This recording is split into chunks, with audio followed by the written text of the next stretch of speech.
Halo teman-teman semua, kali ini kita mau bahas perbandingan unik antar hewan, dari yang super mini sampai raksasa. Siapa yang lebih hebat, si mungil atau si jumbo? Yuk, kita selami 5 segmen menarik. Di setiap segmen, kita akan bandingkan satu pasangan hewan terkecil dan terbesar dari habitat berbeda. Darat, laut, udara, dan lainnya. Kita akan lihat keunggulan mereka dalam hal kekuatan fisik, kemampuan bertahan hidup, serta dampak ekologisnya. Tentu saja kita sertakan nama ilmiah masing-masing hewan dan referensi ilmiah populer untuk fakta-faktanya. Siapkan diri, karena perbandingan hewan yang satu ini bakal seru dan penuh fakta menarik. Gajah Afrika versus semut lapangan Amerika. Kekuatan fisik. Semut memang kecil tapi super kuat relatif ke ukuran tubuhnya. Studi menunjukkan leher semut formica bisa tahan tekanan hingga 5.000 kali berat tubuhnya. Dan pekerja semut biasa mampu mengangkut beban hingga 50 kali beratnya sendiri. Bandingkan dengan gajah Afrika raksasa, Loxodonta africana, yang bobotnya bisa mencapai 6-7 ton. Gajah punya belalai panjang berisi sekitar 100.000 otot. Beberapa sumber menyebut sekitar 40.000 otot. Yang super kuat, mampu mengangkat kayu besar, dan bahkan menusuk lubang untuk ambil air. Jadi, secara absolut gajah jauh lebih kuat, tapi semut unggul kalau dilihat persatuan berat. Kemampuan bertahan hidup. Semut berkembang biak sangat cepat dan hidup berkoloni besar hingga ratusan ribu individu. Mereka cerdas bekerja sama. Ada istilah memori koloni untuk pengetahuan kolektif semut.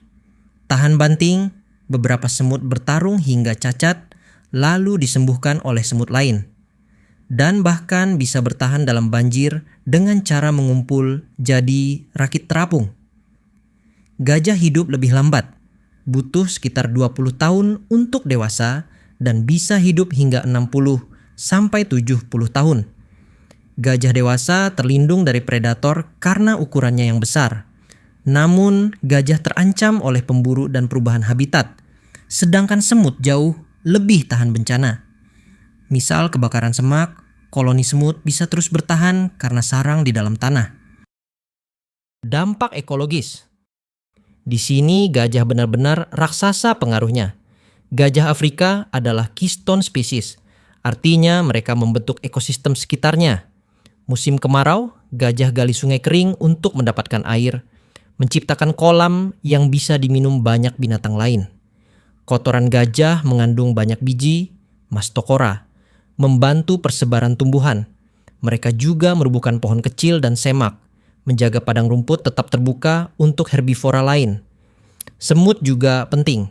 Sarang semut mengudara dan menyuburkan tanah, meningkatkan unsur hara seperti nitrogen, membantu tunas tumbuhan tumbuh subur. Semut bahkan melakukan protoagri, memelihara jamur dan tanaman akasia kecil. Jadi, gajah punya peran besar menjaga savana dan hutan, sementara semut memperbaiki kualitas tanah dan menopang rantai makanan kecil di darat. Paus biru versus fitoplankton. Kekuatan fisik. Fitoplankton, misalnya bakteri fotosintetik, Prochlorococcus marinus, berukuran sekitar 0,5 sampai 0,7 mikrometer saja. Tidak ada kekuatan fisik mengangkat apapun. Bahkan digerakkan arus saja mereka tak berdaya. Sebaliknya, paus biru adalah makhluk terbesar yang pernah ada di bumi. Panjangnya bisa sekitar 30 meter dan bobotnya hingga 150 ton.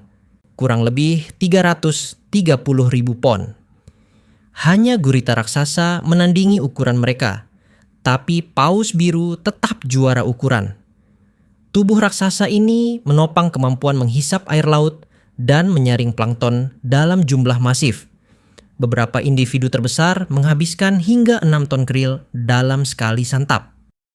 Kemampuan bertahan hidup. Fitoplankton berkembang biak dengan kecepatan tinggi. Satu fitoplankton dapat membelah diri setiap hari bila kondisi mendukung. Mereka memanfaatkan permukaan laut yang kaya sinar matahari untuk fotosintesis, dan koloninya dapat membentuk ledakan populasi dalam hitungan hari. Paus biru memiliki strategi berbeda. Ia hidup lama, sampai sekitar 80-90 tahun. Bermigrasi ribuan kilometer untuk mencari krill dan memiliki sedikit predator alami. Kecil, kemungkinan ada yang berani menantang ukuran raksasa itu.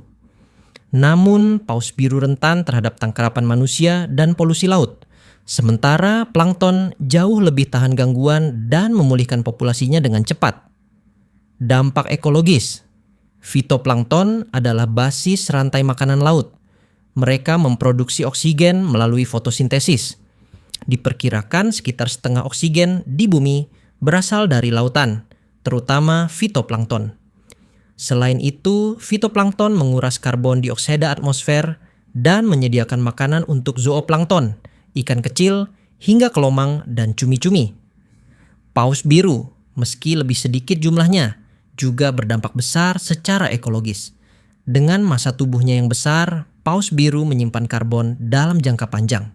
Penelitian menyebut satu paus dapat mengunci sekitar 33 ton karbon dioksida dalam tubuhnya selama hidupnya. Ketika paus biru buang air besar, kotorannya kaya nutrisi, seperti besi dan nitrogen, yang menyuburkan fitoplankton di permukaan. Fenomena ini disebut well pump. Dengan cara ini, paus biru memicu ledakan fitoplankton yang selanjutnya menghasilkan oksigen dan menjerat karbon. Jadi, meski ukurannya ekstrim, paus biru meningkatkan produktivitas lautan, sedangkan fitoplankton memelihara kehidupan laut secara keseluruhan. Kolibri lebah versus elang botak Haliaetus leucocephalus. Kekuatan fisik. Kolibri lebah betina hanya seberat sekitar 2,6 gram, panjang sekitar 6,1 cm. Jantan sekitar 1,95 gram, 5,5 cm. Lebih ringan daripada uang logam. Meski begitu, kolibri termasuk penerbang super. Sayapnya bisa mengepak hingga lebih dari 50 kali per detik, memungkinkan ia melayang di udara, terbang mundur, dan bermanuver sangat cepat. Tidak ada kekuatan fisik mengangkat benda berat, namun kolibri dapat menahan diri melawan angin kencang atau badai tropis kecil. Elang botak dewasa jauh lebih besar, panjang tubuh 70-102 cm, rentang sayap 1,8 sampai 2,3 meter, berat 3 sampai 6,3 kg. Betina lebih besar. Dengan paruh dan cakar kuat, elang mampu mencengkeram mangsa berat, ikan, burung air, bahkan rusa kecil. Kecepatannya dalam menyelam, dive, bisa mencapai 100 sampai 160 km per jam, sehingga ia menghantam mangsa dengan kekuatan besar. Secara mutlak, elang jauh lebih kuat, namun kolibri luar biasa tangguh pada skala kecil, tahan suhu ekstrem karena metabolisme tinggi, dan cepat pulih ketika kelelahan. Kemampuan bertahan hidup. Kolibri memiliki metabolisme luar biasa tinggi. Mereka perlu makan setiap 10-15 menit untuk mendapatkan energi dari nektar dan serangga kecil. Ketika malam atau sumber makanan menipis, kolibri masuk torpor, semacam tidur nyenyak untuk menghemat energi. Kolibri juga bisa menyeberangi Samudra Atlantik pada spesies tertentu saat migrasi, menunjukkan ketahanan luar biasa bagi yang sekecil itu. Elang botak adalah predator apex dengan umur panjang sekitar 20 hingga 30 tahun di alam liar. Mereka beradaptasi dengan berbagai habitat dan cuaca, memiliki penglihatan tajam 4-5 kali manusia, sehingga sulit mengecoh elang yang melihatnya. Namun, elang hanya 1 atau 2 kali bertelur dalam beberapa tahun, menjadikannya lebih rentan kepunahan dibanding kolibri yang beranak pinak. Dampak ekologis. Kolibri memegang peran penting sebagai polinator. Saat mengisap nektar, serbuk sari melekat di tubuhnya dan menyeberang ke bunga lain. Dengan begitu, kolibri membantu reproduksi berbagai tanaman berbunga tropis. Elang botak menjaga keseimbangan populasi mangsanya. Mereka memangsa ikan dan burung air, mencegah ledakan populasi ikan tertentu. Sebagai predator puncak, keberadaan elang adalah indikator kesehatan ekosistem akuatik dan pesisir. Keberadaan elang menandakan ikan melimpah, ekosistem bersih. Jadi, meski kecil, kolibri sangat penting untuk keberlanjutan tanaman, dan elang menjaga sirkulasi nutrisi di puncak rantai makanan udara dan perairan pesisir. Penutupan. Nah, dari 5 segmen di atas kita lihat bahwa baik hewan terkecil maupun terbesar punya kehebatan masing-masing. Terkadang yang sangat kecil, seperti semut, fitoplankton, kutu air, kolibri, atau tardigrade, unggul dalam reproduksi cepat, adaptasi ekstrim, dan peran vital dalam ekosistem sebagai fondasi rantai makanan.